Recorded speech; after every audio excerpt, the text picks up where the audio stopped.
За неполна година, косовската председателка Вјоса Османи 3 пати ги кршала протоколите на Скопскиот аеродром и се обидувала да избегне проверка на нејзиниот багаж.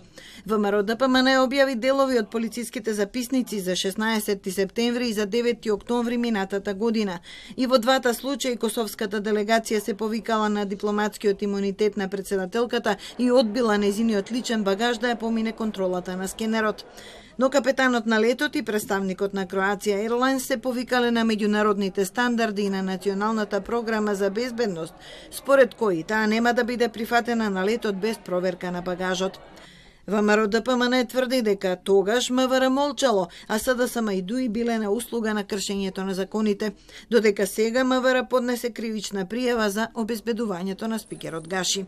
Одговорноста веќе е лоцирана, институциите како никогаш до сега превземаа итни мерки.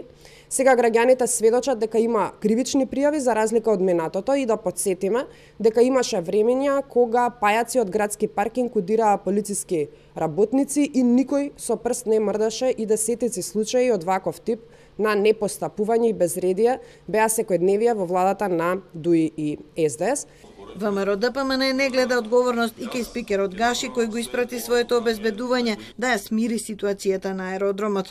И министерот Панче Тошковски за единствено одговорен го смета полицискиот службеник, кој прво немал надлежност да смирува ситуација, а го прекршил законот и со заканување и репетирање пиштол.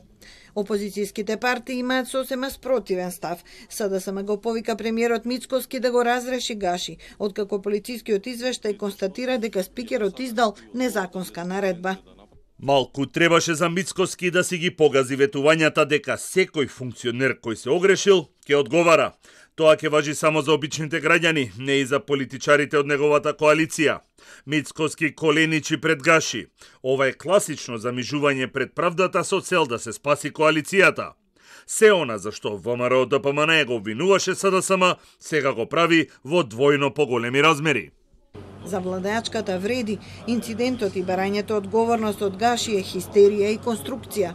Координирано се креира хистерија во јавноста. На фанфари се бара политичка одговорност. Се прави конструкција со обезбедувањето на председателот на собранието. Целта е да се предизвика политички земјотрес и да се стави на тест владеачкото мнозинство, а некој да провери дали опозицијата може да најде интерес да делува здружено. Инцидентот на аеродромот од 1 август е една од 7 точки во интерпелацијата што е поднесе Левица. Очекува да биде на дневен ред во почетокот на септември. Кабинетот на спикерот Гаши се уште молчи.